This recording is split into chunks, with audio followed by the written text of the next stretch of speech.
For years, I've heard people say that the theology of the early Christians evolved slowly, that the bold claims about Jesus, that every knee would bow, that he was Lord, were ideas that developed generations later. I've heard it argued that what we read in the letters of Paul reflects a later church reading its beliefs back into earlier texts. And to be honest, those debates can feel overwhelming if you're not living inside academic journals.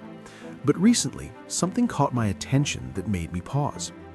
Archaeologists in Germany uncovered a small silver amulet near Frankfurt.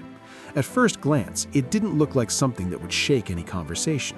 It was tiny, folded, fragile. It had been buried for nearly 17 centuries. No dramatic temple ruins, no massive inscription carved into stone, just a thin sheet of silver, carefully rolled and placed in a grave. What intrigued me wasn't the size of the object, it was what modern technology revealed inside it. According to a press release from Goethe University Frankfurt, researchers used advanced imaging techniques, essentially high-resolution computed tomography, to digitally unroll the amulet without damaging it. They couldn't physically open it because the metal would crumble, so instead they scanned it and reconstructed the text digitally. Imagine that, words written almost 2 millennia ago, hidden inside a folded piece of silver, brought back into view by 21st century imaging. And what they found inside that amulet is what stopped me in my tracks.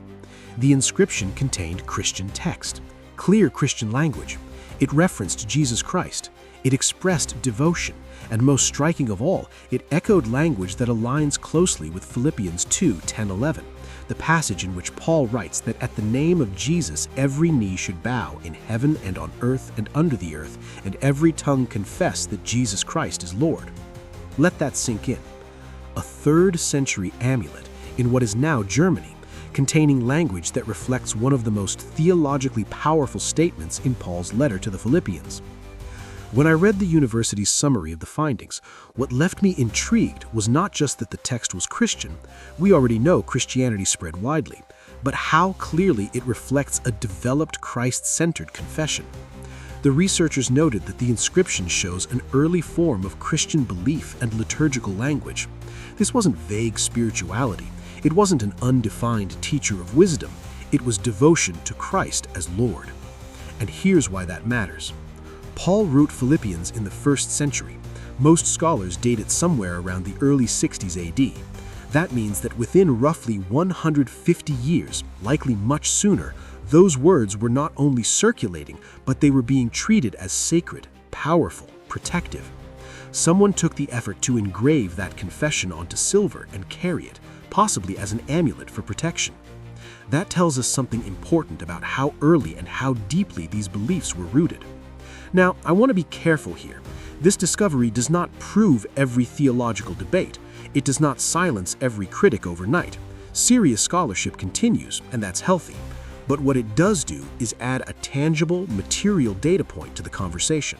It shows that in the 3rd century, and likely well before that, Christians far from Jerusalem, far from Rome, far from the original centers of the faith, were already proclaiming Jesus in language consistent with Paul's Christology. That's not late medieval invention. That's not 4th century council language. That's early devotion. The amulet was reportedly found in a grave dating to the 3rd century. The inscription was written in Latin. And one of the names mentioned in the text appears to be Titus, a figure associated with Paul in the New Testament. Scholars connected that detail as well, noting that Titus was a known companion of Paul. Now, think about the geography. This object was discovered north of the Alps. Christianity was not yet the dominant religion of the Roman Empire in the 3rd century. It was often marginalized, sometimes persecuted. And yet here we have physical evidence of Christian confession in that region during that time. According to coverage of the find, including reports summarizing the university's announcement, this inscription is among the earliest known Christian testimonies north of the Alps. That means someone living in that region, centuries before Christianity became the empire's official religion, was identifying publicly enough with Christ to carry his name into the grave. When critics argue that Paul's high Christology, the idea that Jesus is Lord in a cosmic sense, developed much later, discoveries like this complicate that narrative. Philippians 2 is not a minor theological aside. It's one of the most profound declarations in the New Testament. Many scholars even believe that Paul was quoting an early Christian hymn in that passage, suggesting the language was already circulating before he wrote it down. If that's true, then the belief in Jesus as Lord, before whom every knee bows, goes back even earlier than Paul's letter itself. So when a 3rd century Christian in Germany carries that same confession engraved on silver, it tells us the belief didn't slowly creep in centuries later. It was already embedded deeply enough in Christian identity to be worn as protection. And that detail is what really moves me. This wasn't just theology in a scroll stored in a library. This was faith carried close to the body, words of confession taken into daily life, words taken into death. There's something powerful about that. I also find it remarkable that modern technology played such a crucial role in bringing this text to light. Without non-invasive imaging, the inscription might have remained unreadable forever. We live in a time when tools allow us to examine fragile artifacts in ways that preserve them completely. In a sense, technology is helping archaeology speak more clearly than ever before. And when archaeology speaks, it often speaks quietly, but decisively. It doesn't shout, it doesn't preach, it simply presents evidence. Here is a grave. Here is an amulet.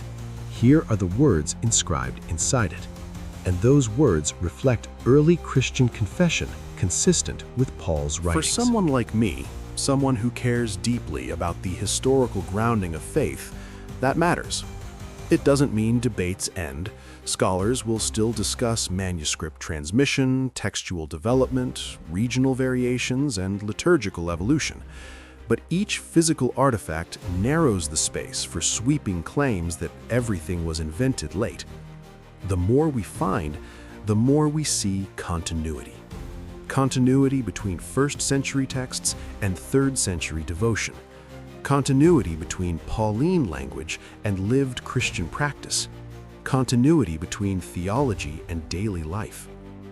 When I first read the article from Goethe University's research team describing the digital unrolling of the amulet, what struck me most was not triumph, it was consistency. The faith described in the New Testament was already recognizable in that 3rd century object. And consistency across time is not easy to fake. If a belief were invented in the 4th century, we would expect to see significant gaps or abrupt changes in earlier material culture. Instead, we see gradual spread and reinforcement of the same central confession: Jesus Christ is Lord. Even beyond the theological implications, there's something profoundly human about this find. Picture the person who owned that amulet. Perhaps they lived in a Roman settlement. Perhaps Christianity was a minority presence. Perhaps following Christ carried social risk. And yet, they chose to engrave that confession onto silver. Why? Protection? Identity? Devotion? Maybe all three. The fact that it was placed in a grave suggests it held deep personal meaning. This was not disposable. It was cherished enough to accompany someone into death. And when I consider that someone almost 1,800 years ago clung to the confession that every knee would bow to Jesus, I feel connected across time. It reminds me that faith is not just an abstract argument. It is lived, it is carried, it is inscribed not only on silver, but on hearts.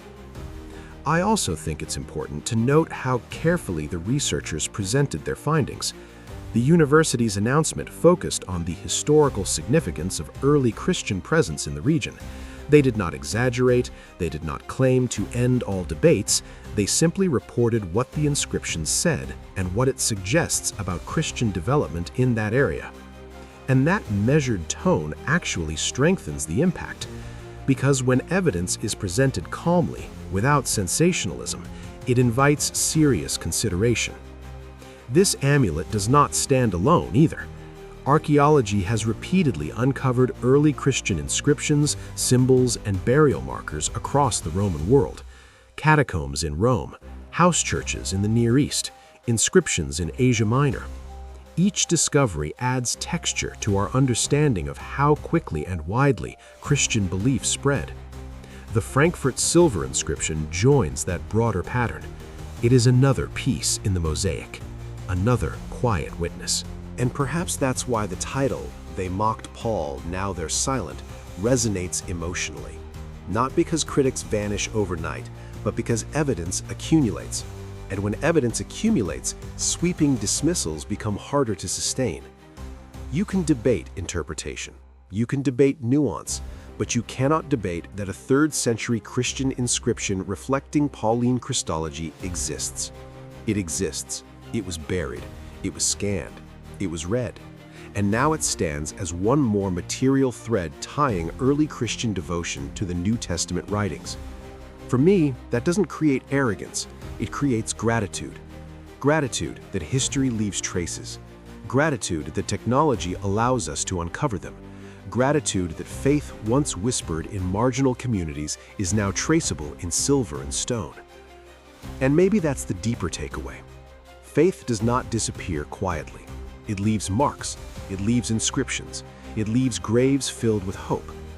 This tiny folded sheet of silver, hidden for centuries beneath the soil of Germany, reminds us that Christianity was not a late invention stitched together in comfortable halls of power. It was carried by real people in real places, often before it was safe to do so. And when I think about that, about someone inscribing words that echo Paul's declaration that Jesus is Lord, I can't help but feel that history itself occasionally nods in recognition. Not loudly, not triumphantly, but steadily. The soil gives up its secrets. The scanners reveal the text. The inscription speaks. And it says something very familiar. It says what Paul wrote long ago. It says what Christians confessed early. It says what someone in the 3rd century believed strongly enough to carry into the grave. And for anyone who has ever wondered whether the earliest Christian convictions were truly early, this little amulet offers a quiet, silver answer.